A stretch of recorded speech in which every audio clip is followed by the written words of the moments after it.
এই মুর্শিদাবাদে এসে মুর্শিদাবাদ বিশ্ববিদ্যালয়ের খোঁজটা নিতে পারতেন না? হ্যাঁ, তিনি ভাঙন নিয়ে কথা বলেছেন। কেন বলেছেন? যেটা কেন্দ্রকে দায়ী করা যায়, কারণ ভাঙনের বিষয়টা কেন্দ্রের সঙ্গে সম্পৃক্ত। তার জন্য এবং লালগোলা থানা তিনি ওসি, তার কি কোনো বিচার হবে না? হচ্ছে না। এই ঈদগাহ ঘেরার কথা বলা হচ্ছে, কবরস্থান ঘেরার কথা বলা হচ্ছে। এটা কিসের টাকায়? সংখ্যালঘু প্রকৃত উন্নয়ন না করে, সংখ্যালঘু সমাজের প্রকৃত উন্নয়ন না করে এই সমস্ত কাজ করে সেই টাকাগুলোকে ব্যয় করা হচ্ছে। এবং যদি খরচ হচ্ছে 10 লাখ টাকা, সেখানে বিল হচ্ছে 50 লাখ টাকা। লাভ কি? সে ক্যাডার প্রসার হচ্ছে। উপস্থিত সোশ্যাল ডেমোক্রেটিক পার্টি অফ ইন্ডিয়ার এই north Murshidabad district president Zakir Hossain, Raghunathganj block president Shahidul Islam সহ আর যারা এখানে রয়েছেন, এবং যে সমস্ত শ্রোতাবৃন্দ চেয়ারে বসে বা দাঁড়িয়ে এবং দোকানে বসে যারা আমাদের বক্তব্য শুনছেন, সবাইকে আন্তরিক শুভেচ্ছা জানিয়ে কিছু কথা বলার চেষ্টা করছি। আমাদের মাননীয় মুখ্যমন্ত্রী কিছুদিন আগে মুর্শিদাবাদ এসেছিলেন, আরও বিভিন্ন জেলায় গিয়েছিলেন। তার মধ্যে গুরুত্বপূর্ণ সফর মুর্শিদাবাদে ছিল। তিনি এখানে বক্তব্য রেখেছেন। তিনি এখানে বিভিন্ন প্রশাসনিক যারা আধিকারিক রয়েছেন তাদের সঙ্গে তিনি বৈঠক করেছেন। তার এই যে সফর, মুর্শিদাবাদ সফর, এখানে আমরা অনেক কথা শুনেছি তিনি বলেছেন, কিন্তু গুরুত্বপূর্ণ যে বিষয় মুর্শিদাবাদ উপকৃত হতে পারে, মুর্শিদাবাদ এগিয়ে যেতে পারে, সেই বিষয়টিকে অত্যন্ত সন্তর্পণে তিনি এড়িয়ে গিয়েছেন। শুধুমাত্র রাজনৈতিক স্বার্থে যে কথাগুলো বলতে হয়, যে প্রকল্পেরগুলো উল্লেখ করতে হয়, সেগুলোই তিনি করেছেন। আমার পূর্ববর্তী বক্তা এবং তারও আগে যারা বলেছেন, জাকির, সেই যে উন্নয়ন হতে পারে না, উন্নয়ন হবে না, মানুষ কোনোভাবে ভিক্ষাবৃত্তি নিয়ে বেঁচে থাকতে পারবে, এই ধরনের যে প্রকল্পগুলো, মূলত সেই দিকেই তিনি ইঙ্গিত দিয়ে গেছেন বা বক্তব্য রেখেছেন। তিনি কি এই মুর্শিদাবাদে এসে মুর্শিদাবাদ বিশ্ববিদ্যালয়ের খোঁজটা নিতে পারতেন না? তিনি কি জিজ্ঞাসা করতে পারতেন না যে মুর্শিদাবাদ বিশ্ববিদ্যালয় কেমন ভাবে চলছে? এটা কি একটা মুর্শিদাবাদ বিশ্ববিদ্যালয়ের মতো করে চলছে, নাকি এটা কোনো রকম ভাবে খুঁড়িয়ে খুঁড়িয়ে চলছে, যেটাকে বিশ্ববিদ্যালয় বলা যায় না? আজ পর্যন্ত মুর্শিদাবাদ বিশ্ববিদ্যালয়ের জন্য পৃথক যে বিল্ডিং তৈরি হওয়া দরকার, পরিকাঠামো হওয়া দরকার, সেই ব্যাপারটায় কেন উদ্যোগ তিনি নিলেন না? তিনি কি মুর্শিদাবাদের জনগণের কাছে এই জবাবটা দেবেন না? তার কি এই ব্যাপারে কোনো বক্তব্য রাখার দরকার ছিল না? আমরা মনে করি দরকার ছিল, কিন্তু তিনি মনে করছেন দরকার ছিল না, তাই বলেননি। কারণ মুর্শিদাবাদের যে উন্নয়ন, সেটা কলকাতা কেন্দ্রিক যারা রাজনীতি করেন বা ব্রাহ্মণ্যবাদী রাজনীতি যারা করেন, এই পিছিয়ে পড়া এই জেলার উন্নয়নের জন্য যেগুলো সবচাইতে বেশি গুরুত্বপূর্ণ, সেই দিকে তিনি কোনো একটা কথাও বললেন না। হ্যাঁ, তিনি ভাঙন নিয়ে কথা বলেছেন। কেন বলেছেন? যেটা কেন্দ্রকে দায়ী করা যায়, কারণ ভাঙনের বিষয়টা কেন্দ্রের সঙ্গে সম্পৃক্ত, তার জন্য ভাঙনের কথাটা বললেন। এইরকম ভাবে রাজনীতি করতে গেলে যে কথাগুলো বলা দরকার, যেভাবে বলা দরকার, সেইগুলো তিনি বললেন। এইভাবে আমাদেরকে, মুর্শিদাবাদকে ফাঁকি দেওয়া হচ্ছে, বঞ্চিত করা হচ্ছে। তিনি মুর্শিদাবাদে আসলেন, এখানে কলকারখানা ডেভেলপমেন্টের জন্য তিনি কি করলেন? কিছুই করেননি। এখানকার মানুষ বাইরে যাবে, এখানকার মানুষ বাইরে গিয়ে হকারি করবে, রাজমিস্ত্রি করবে বা অন্য কোনো পেশায় জড়িত থাকবে। এই অবস্থার পরিবর্তন তারা চান না।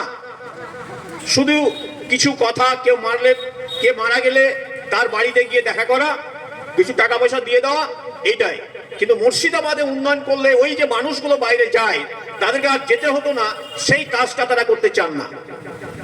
এটাই হচ্ছে রাজনীতির ফাঁকি, এটাই হচ্ছে মুর্শিদাবাদকে বঞ্চিত করে রাখার যে দীর্ঘ ইতিহাস, সেই ইতিহাসের সঙ্গে তিনিও সম্পৃক্ত। তাই তিনি মুর্শিদাবাদে কলকারখানা নিয়ে কোনো কথা বললেন না। তিনি যখন মুর্শিদাবাদ সফরে এসেছিলেন, জাস্ট তার কিছুদিন আগে লালগোলা থানায়, এবং লালগোলা থানার যিনি ওসি, তিনি এমন কিছু কাণ্ড করেছেন যেটা অত্যন্ত নিন্দনীয়। সেখানে বিনা কারণে দুজন শিক্ষককে, যার মধ্যে একজন ইংরেজির শিক্ষক, অকারণে, কোনো কারণ ছাড়াই, কোনো অপরাধ ছাড়াই থানায় ডেকে নিয়ে যে অত্যাচার চালানো হয়েছে, দীর্ঘ 21 ঘন্টা ধরে যে বর্বর আচরণ করা হয়েছে, যেভাবে তাদেরকে মা বোন তুলে গালি দেওয়া হয়েছে, জাত তুলে গালি দেওয়া হয়েছে, এবং এই বিষয়টা পশ্চিমবঙ্গের এমন কোনো লোক নেই যে সে জানে না, অন্তত যারা মোবাইল ব্যবহার করেন তারা জানে না। এবং এটা নিয়ে সারা পশ্চিমবঙ্গের মানুষ এবং মুর্শিদাবাদ বা লালগোলা বা এই অঞ্চলের মানুষ তো অত্যন্ত ক্ষুব্ধ। শুধু তাই নয়, যে এসআইয়ের উপর একটা পোস্টকে শেয়ার করা নিয়ে শহীদুল ইসলামের বাড়িতে গিয়ে তার বাড়ি ভাঙচুর করা হয়েছে মধ্যরাত্রিতে, যেখানে শুধুমাত্র দুজন মহিলা ছিল, সেখানে এই ওসির নেতৃত্বে গোটা থানার যে পুলিশ বাহিনী গিয়ে যে অত্যাচার করেছে, গালি দিয়েছে, যে পুলিশের সেই গভীর রাত্রিতে ঢোকার কোনো অধিকার নেই, কোনো আইন নেই, যে পুলিশের মহিলা পুলিশ ছাড়া কারো বাড়িতে ঢোকার অনুমতি নেই। যদি সেই বাড়িতে মহিলা থাকে, কোনো মহিলা পুলিশ ছাড়াই তিনি যে মধ্যরাত্রিতে গেলেন, সেখানে লুট করে নিয়ে আসলেন কানের দুল, টাকা পয়সা, ছাগল এবং আরো অনেক কিছু, তার কি কোনো বিচার হবে না? তারপরে জাগরপাড়ার মাঞ্জারুলকে ফাঁসাবার জন্য লালগোলা থানার ওসির নেতৃত্বে হেরোইন নিয়ে গিয়ে সেখানে ফেলে তাকে হেরোইনের কেস দিয়ে ফাঁসাতে চেয়েছিলেন, কিন্তু ধরা পড়ে গিয়েছেন। সেখানে শক্ত প্রতিরোধ করার জন্য তিনি ফাঁসাতে পারেননি, নিজেই ফেঁসে গিয়েছেন। এই যে একটা থানার কথা বলছি, শুধু এই একটা থানায় যদি এতগুলো কাণ্ড হয়, তাহলে পরে আমাদের রাজ্যের মুখ্যমন্ত্রী কি দায়ী থাকে না যে এই থানায় এত অন্যায়, অত্যাচার, অবিচার হবে? এটা কি তার দায়ের মধ্যে পড়ে না? বিশেষ করে তিনি যখন পুলিশ মন্ত্রী দায়িত্ব তিনি পালন করছেন। ওই মুর্শিদাবাদে এসে তিনি কি করলেন?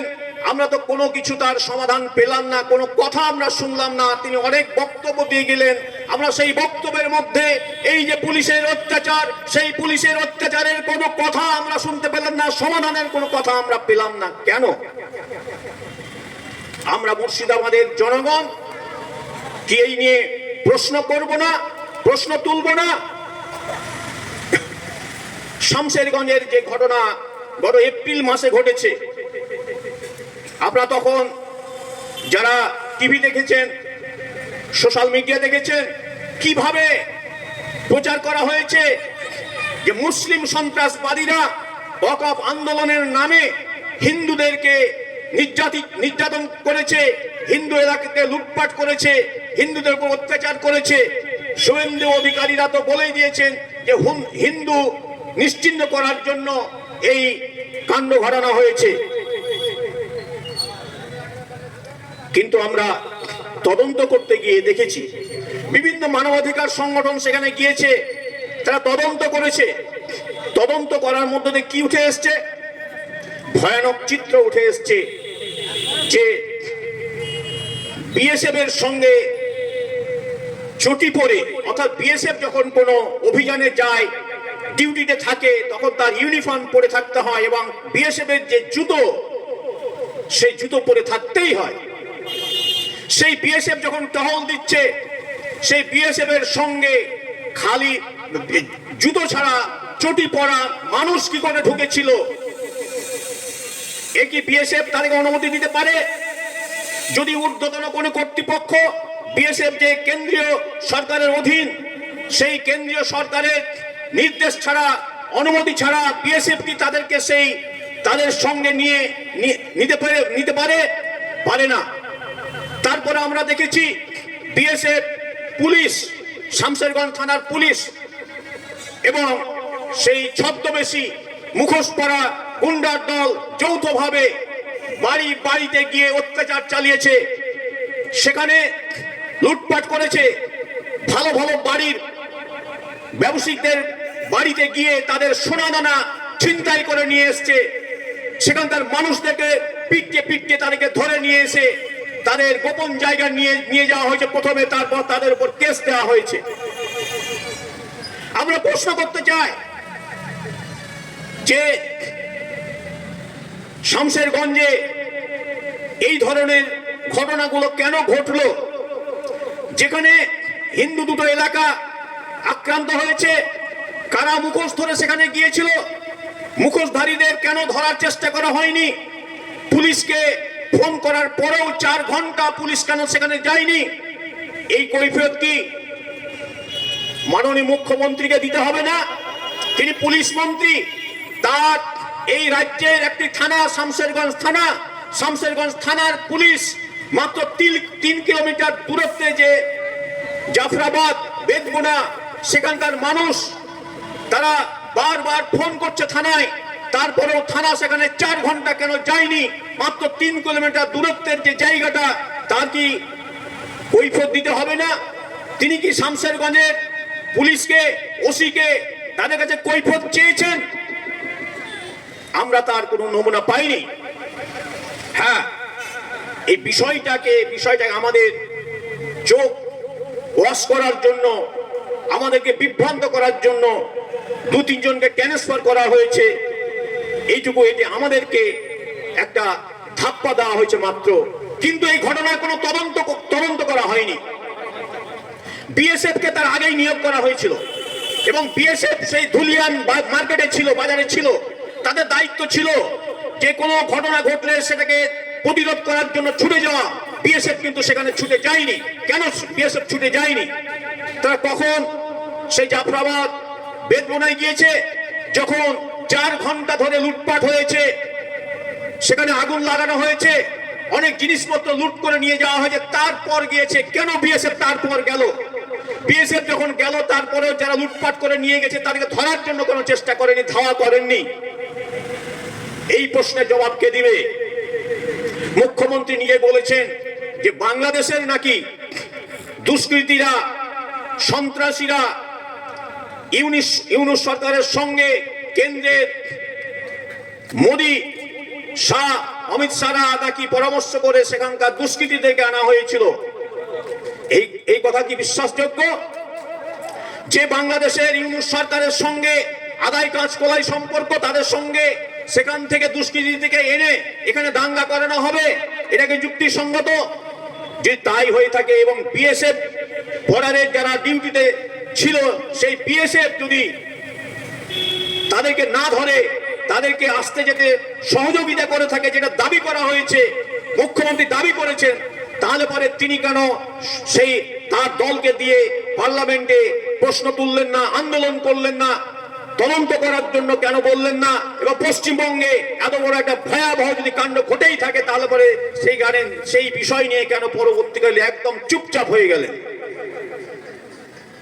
আসলে এটার মধ্যে একটা বিরাট রহস্য রয়েছে। কি রহস্য? আমরা ইঙ্গিত পাচ্ছি যে এই মুর্শিদাবাদকে, মালদাকে, যেগুলো মুসলিম অধ্যুষিত জেলা, তাকে কেন্দ্রীয় শাসিত অঞ্চলে পরিণত করা, রাষ্ট্রপতি শাসনে নিয়ে যাওয়ার একটা পরিকল্পনা চলছে। যদি এই পরিকল্পনা বাস্তবায়িত হয়, তাহলে পরে আপনারা জেনে রাখুন, আগামী দিনে এই মুর্শিদাবাদ জেলায় এমন একটা অত্যাচার নেমে আসবে, এমন একটা ভয়াবহ পরিস্থিতি দেখা দেবে, যখন আমাদের কোনো স্বাধীনতা থাকবে না। আজকে সেই একটা পরিস্থিতি সৃষ্টি করার পরিকল্পনায় শামশেরগঞ্জ সুতিতে যে ঘটনা ঘটেছে সেটা ঘটনা হয়েছে পরিকল্পিতভাবে। আমি এই বিষয়ে একটা বই লিখেছি, যদি আপনারা সেটা দেখেন তাহলে পরে সেখানকার পুরো চিত্রটা আপনাদের সামনে পরিষ্কার হয়ে যাবে। মুসলিম সন্ত্রাসবাদীদের কথা বলা হচ্ছে, কিন্তু সিসিটিভিতে ধরা পড়েছে হিন্দুত্ববাদী যাদেরকে বলা হচ্ছে তারা আরএসএস এর লোক। প্রকাশ্য রাস্তায় অস্ত্র নিয়ে তারা দাপিয়ে বেরিয়েছে। কেন তাদের প্রতিরোধ করা হয়নি? পুলিশ তাদেরকে কেন চিহ্নিত করেনি? পুলিশ কেন তাদেরকে ধরেনি? পুলিশ কেন তাদের নামে কেস এফআইআর করেনি?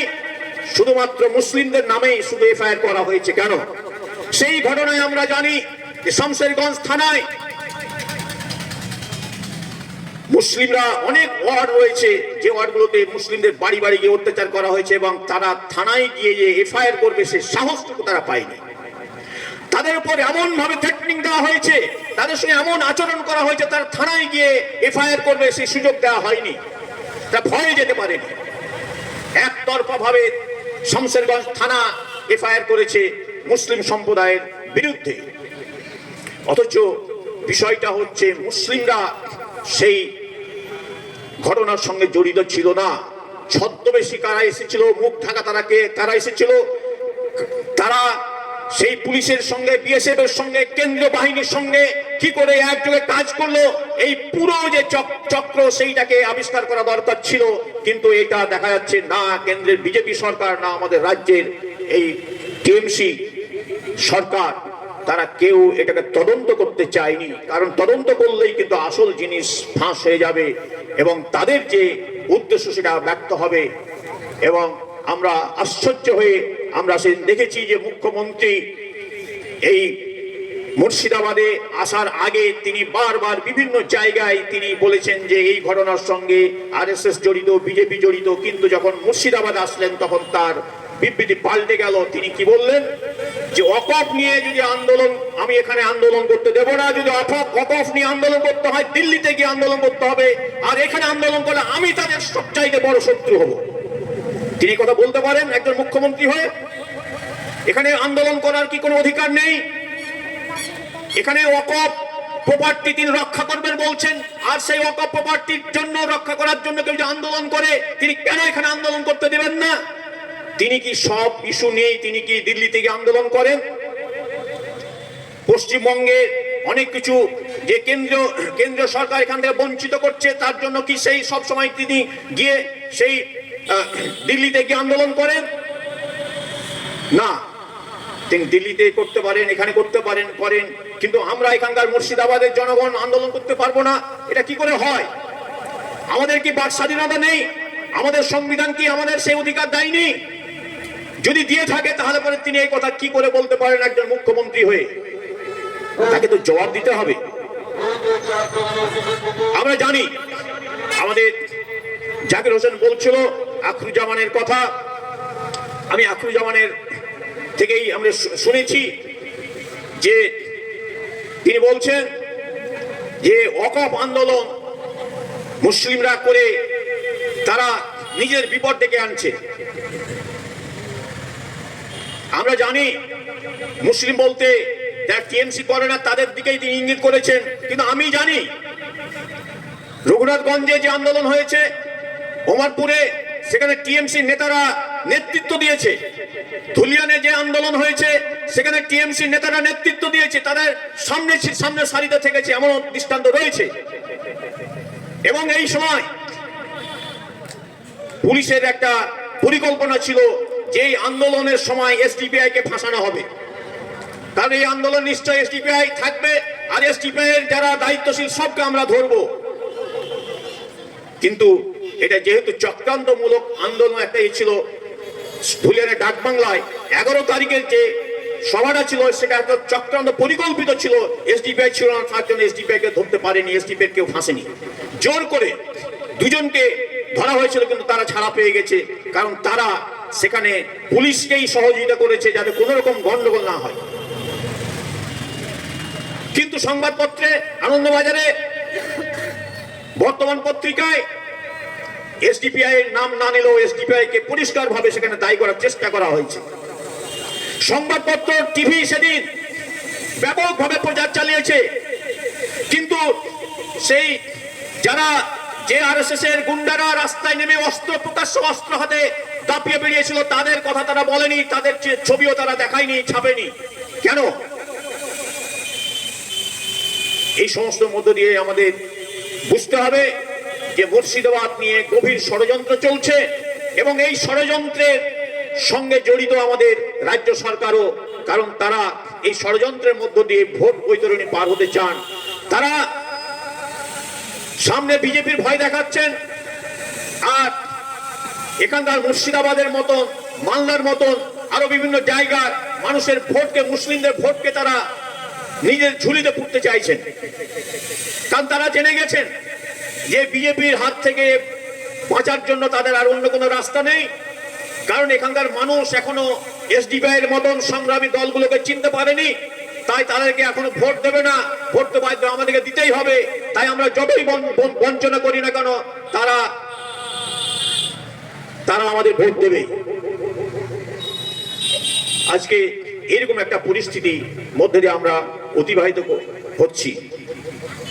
এখানে আমি একটা টিএমসির একটা প্রচার ব্যাপকভাবে চলছে, বিভিন্ন জায়গায় অ্যাড দেওয়া হচ্ছে যে উন্নয়নের পাঁচালী। এখানে অনেকগুলো উন্নয়নের কথা বলা হয়েছে, আমি কয়েকটা উন্নয়নের কথা বলে আমি সেটা বিশ্লেষণ করব যে সেটা আসলেই কতটা উন্নয়ন, আসলে কতটা ফাঁকি। এখানে একটা জায়গায় বলা হয়েছে যে এখানে সংখ্যালঘুদেরকে স্কলারশিপ দেওয়া হচ্ছে। হ্যাঁ, কথাটা কিছুটা ঠিক। কেন দেওয়া হচ্ছে?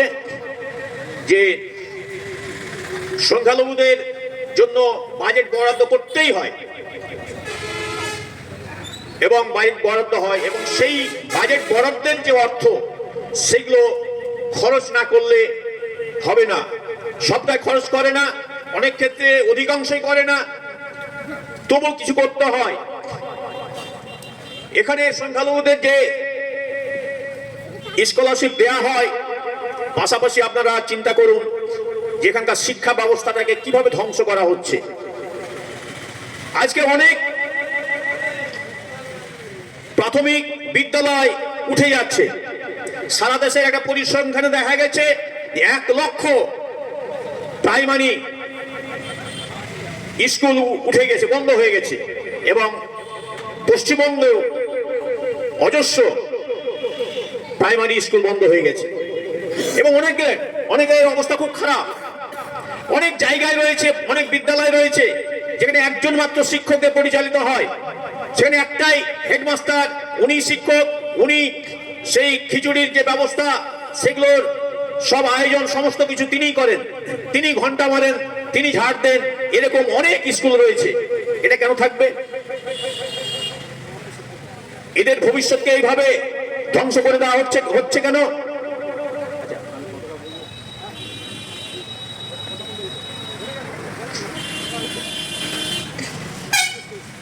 আপনারা নিশ্চয় দেখতে পাচ্ছেন, আপনাদের নিশ্চয় অভিজ্ঞতা যে আজকে স্কুলগুলির কি অবস্থা। সরকার পরিচালিত যে প্রাথমিক বিদ্যালয় সেগুলির অবস্থা কতটা ভয়াবহ, কতটা সেগুলো জীর্ণ হয়ে পড়েছে, যে সেখানে সত্যিকার অর্থে লেখাপড়া হয় না। শুধু প্রাইমারি নয়, আপনি মাধ্যমিক স্কুলগুলো দেখেন, উচ্চ মাধ্যমিক স্কুল দেখেন, সেখানে প্রকৃতপক্ষে যে লেখাপড়া সে হয় না, কারণ তার পরিকাঠামো সেখানে নেই, উপযুক্ত শিক্ষক দেওয়া হয় না। তো যেখানে স্কুলকে ধ্বংস করে দেওয়া হচ্ছে, যেখানে স্কুলের পরিকাঠামো সঠিক নেই, যেখানে শিক্ষক নেই, সেখানে যদি আমি স্কলারশিপ দিই, এটা কি প্রহসন নয়? ওই সংখ্যালঘু যে বাজেটটাকে খরচ করতে হবে, তার জন্যই শুধু এইগুলো করা হচ্ছে না। এই ঈদগাহ ঘেরার কথা বলা হচ্ছে, কবরস্থান ঘেরার কথা বলা হচ্ছে, এটা কিসের টাকায়? সংখ্যালঘু প্রকৃত উন্নয়ন না করে, সংখ্যালঘু সমাজের প্রকৃত উন্নয়ন না করে এই সমস্ত কাজ করে সেই টাকাগুলোকে ব্যয় করা হচ্ছে। এবং যদি খরচ হচ্ছে 10 লাখ টাকা, সেখানে বিল হচ্ছে 50 লাখ টাকা। লাভ কি? সে ক্যাডার পোষা হচ্ছে, তার দলীয় কর্মীদেরকে পোষা হচ্ছে, তারা সেই দলের যে দণ্ডমুণ্ডর অধিকারী হবে, ভোটের সময় তারা লাঠিয়ালের কাজ করবে, গুন্ডাগিরি করবে, বুথ দখল করবে, তাদের জন্য তো কিছু তো দিতে হবে। তাহলে পরে এই সমস্ত কাজগুলো করার মধ্য দিয়ে তাদেরকে দেওয়া হচ্ছে। আজকে ওবিসি যে বিষয়টা, যে ওবিসি বাতিল করে দেওয়া হলো হাইকোর্টের রায়ে, তাতে কি হলো, 5 লক্ষ সংখ্যালঘুদের যে ওবিসি সার্টিফিকেট সেটা বাতিল হয়ে গেল। এর জন্য দায়ী কে? আমাদের রাজ্য সরকার। রাজ্য সরকার সঠিকভাবে সেই বিষয়টাকে দেখেনি, নিয়ে যায়নি। তার জন্য ওবিসি সার্টিফিকেট 5 লক্ষ সংখ্যালঘু সমাজের সার্টিফিকেট বাতিল হয়ে গেল। এই দায় কি রাজ্য সরকার নেবে না? তার পরবর্তীতে আবার নাটক হলো কি, যেটা চলে গেল সুপ্রিম কোর্টে। সুপ্রিম কোর্ট থেকে সেই মামলা চলছে। এর মধ্যে আরেকটা নাটক হয়ে গেল যে এখানে এ ক্যাটাগরি, বি ক্যাটাগরি রয়েছে, সেখানে চেঞ্জ করে দেওয়া হলো কিছু সম্প্রদায়কে। অর্থাৎ মুসলিম সম্প্রদায়ের যারা লড়াই করে চাকরি আদায় করতে পারবে এমন কিছুকে তারা বি ক্যাটাগরিতে নিয়ে গেল, বি ক্যাটাগরি থেকে এ ক্যাটাগরিতে নিয়ে আসলো, নিয়ে এসে এমন একটা সিচুয়েশন তৈরি করে দেওয়া হলো যে এই সংখ্যালঘু মুসলিম সম্প্রদায় যাতে ওবিসির সুবিধা ভোগ করতে না পারে। এবং তার ফল আমরা দেখতে পাচ্ছি যে পরবর্তীকালে তারা যে চাকরি, যে সুযোগ, সেখান থেকে তারা বঞ্চিত হয়েছে। তারা উন্নত শিক্ষা বা গবেষণার যে সুযোগ, সেখান থেকে বঞ্চিত হয়েছে। এইভাবে আজকে আমাদের সঙ্গে প্রতারণা করা হচ্ছে। অথচ উন্নয়নের পাঁচালিতে এই সমস্ত কথাগুলোকেই বলা হচ্ছে। একটা উন্নয়ন পাঁচালিতে একটা বিষয় দেখছি যে জলের সংযোগ, অর্থাৎ বাড়ি বাড়ি পাইপ লাইন নাকি দেওয়া হয়েছে। আমার নিজস্ব অভিজ্ঞতার কথা বলছি যে আমাদের বাড়িতেও, আমাদের গ্রামে পাইপ দেওয়া হয়েছে, কিন্তু আজ পর্যন্ত পানি পাইনি আমরা। পাইপ দিয়ে দেওয়া হয়েছে, বিল চলে গেছে, কিন্তু আজ পর্যন্ত পানি পাইনি। তার বদলে হয়েছে কি, যে রাস্তায় যে পানিটা আমরা পেতাম সেটা বন্ধ করে দেওয়া হয়েছে। সবই গেল। আমরা রাস্তার পানিটা কোন রকম করে অনেকে খেত, এখন সেই পানিটা বন্ধ করে দিয়েছে, আর বাড়িতে শুধু পাইপ ঢুকিয়ে রেখে দিয়েছে। এটা হচ্ছে উন্নয়নের পাঁচালী। আমাদের রাজ্য সরকারের এইটা হচ্ছে এই ধরনের, এইগুলো হচ্ছে উন্নয়নের পাঁচালী। আজকে আমাদের সঙ্গে, এই রাজ্যের জনগণের সঙ্গে প্রতারণা করা হচ্ছে। কেন্দ্রের সরকার আজকে দেশের সম্পদকে শিল্পপতিদের হাতে তুলে দিচ্ছে। আমরা বিহারের একটা ঘটনা দেখছি যে একটা শিল্পপতিকে 1000-এরও বেশি একর জমি, অর্থাৎ 3 বিঘা যদি 1 একর ধরা হয়, তাহলে 3000 বিঘা 3000 বিঘা জমি তাকে দিয়ে দেওয়া হয়েছে শিল্প করবে বলে। তার বিনিময়ে কত দিয়েছে? 1 টাকা। এটা আমাদের কাছে শুনলে অবিশ্বাস্য হবে, কিন্তু এটাই বাস্তব। 1 টাকা বিনিময়ে তাকে 3000 বিঘা জমি দিয়ে দেওয়া হয়েছে। এটাই হচ্ছে ব্রাহ্মণ্যবাদীদের ষড়যন্ত্র। এখানকার দলিত, মুসলিম, আদিবাসী তাদেরকে বঞ্চিত করে সেই উচ্চ বর্ণের যে শিল্পপতিরা রয়েছে তাদের কাছে সব জমিগুলো তুলে দেওয়া হচ্ছে। এই জন্য মন্ডল কমিশন যে রিপোর্ট দিয়েছে, সেখানে দেখা যাচ্ছে যে দেশের 92% জমি হচ্ছে 15% উচ্চবর্ণের হাতে। কিভাবে গেল? এইভাবে তাদের হাতে এইভাবে জমিগুলো তুলে দিয়েছে কলকারখানার নামে।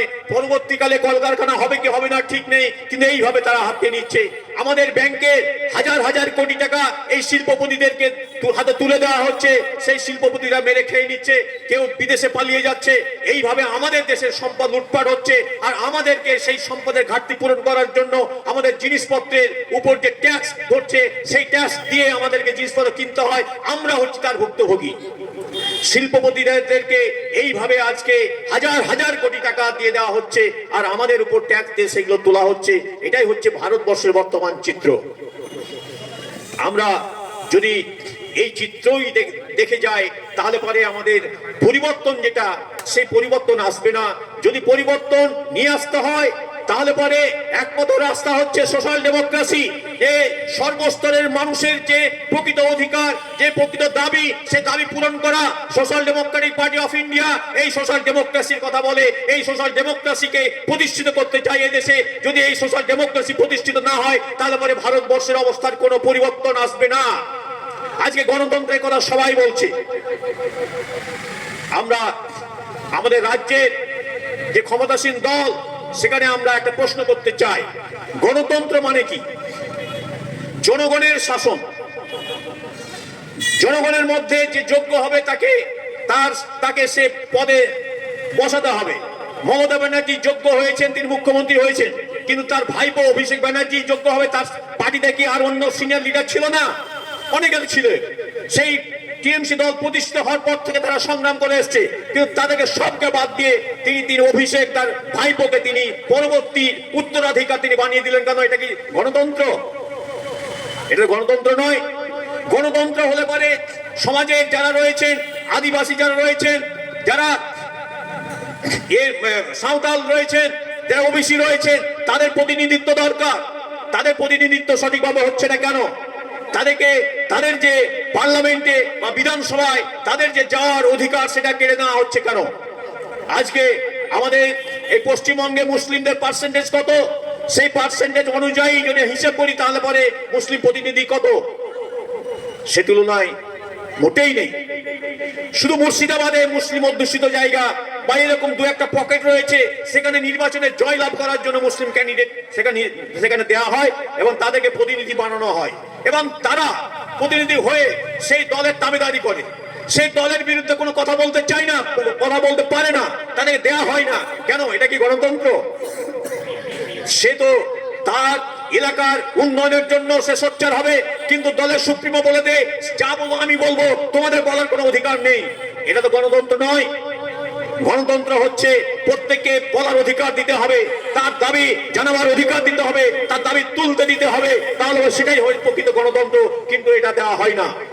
সেই ইউসুফ পাঠানকে গুজরাট থেকে নিয়ে এসে এখানে নির্বাচিত করে দেওয়া হলো বহরমপুর কেন্দ্র থেকে, কিন্তু তাকে স্বাধীনভাবে কোনো কথা বলতে দেওয়া হয় না। তার পেছনে সবসময় লোক লাগিয়ে রাখে, সে যেন কোনো অন্য কারোর সঙ্গে কোনো আলোচনা করতে না পারে, কোনো কথা বলতে না পারে। এইভাবে যে তার বাক স্বাধীনতাকে কেড়ে নেওয়া হচ্ছে, একজন পার্লামেন্টের সদস্য, একজন বিধানসভার সদস্য, তাদেরও বাক স্বাধীনতাকে কেড়ে নেওয়া হচ্ছে, দলের দাবিদার করে দেওয়া হচ্ছে। দলের হয়ে সমস্ত কিছু তাকে বলতে হবে, তাকে সঠিক কথাটা বলতে হবে না, বলতে দেওয়া হবে না। এটাই হচ্ছে আজকের গণতন্ত্র। এই গণতন্ত্রের এই ধোঁকাবাজি থেকে আমাদের বেরিয়ে আসতে হবে। এর বিরুদ্ধে আমাদেরকে আজকে লড়াই করতে হবে, বিদ্রোহ ঘোষণা করতে হবে। আজকে আপনি যাকে প্রতিনিধি নির্বাচন করছেন, সে তার দলের বা সুপ্রিমোর কেন দাবিদারি করবে? শুধুমাত্র তার কথাই কেন শুনবে? আজকে ওবিসি নিয়ে আন্দোলন করতে গিয়ে মমতা ব্যানার্জি যে কথাটা বলছেন, সেই কথাটা এখানকার যিনি এমএলএ, তিনি সেই কথা বলছেন যে হ্যাঁ ঠিকই বলেছে। কেন? ওয়াকফ নিয়ে আন্দোলন করার অধিকার নেই মানুষের? ওয়াকফ নিয়ে আন্দোলন করতে গেলে নাকি অশান্তি হবে? কোথায় অশান্তি হয়েছে? এখানকার জনগণ শান্তিপ্রিয় জনগণ। এখানকার মানুষ কখনো অশান্তি ঘরে যায় না। চক্রান্ত করে এটা করা হয়েছে। তাই এই চক্রান্তের বিরুদ্ধে আমাদের কাজকে সচেতন হতে হবে, লড়াই করতে হবে। যদি আমরা এইভাবে সচেতন না হই, তাহলে পরে কিন্তু আমরা আমাদের যে অধিকার, আমাদের যে মর্যাদা, সেটা আমরা ফিরে পাবো না, আমরা ভোগ করতে পারবো না। তাই social Democratic party of India যে সোশ্যাল ডেমোক্রেসির কথা বলছে, সামাজিক গণতন্ত্রের কথা বলছে, সার্বিকভাবে সর্বস্তরের মানুষের প্রতিনিধিত্বের কথা বলছে, তাদের অধিকারের কথা বলছে, তাদের দাবির কথা বলছে, সেখানে স্বাধীনভাবে যাতে সোচ্চার হয়ে কথা বলতে পারে, এই কথাটা বলছে যে social Democratic party of India বা এসডিপিআই। সেই এসডিপিআই প্রতি আপনারা এগিয়ে আসুন, এসডিপিআই পতাকা দলে সামিল হয়ে সেই আপনারা আন্দোলন করুন, আপনার অধিকার প্রতিষ্ঠা করার জন্য আপনারা সংগ্রাম করুন। এই আবেদন জানিয়ে আমি আমার বক্তব্য শেষ করছি। Social Democratic party of India জিন্দাবাদ।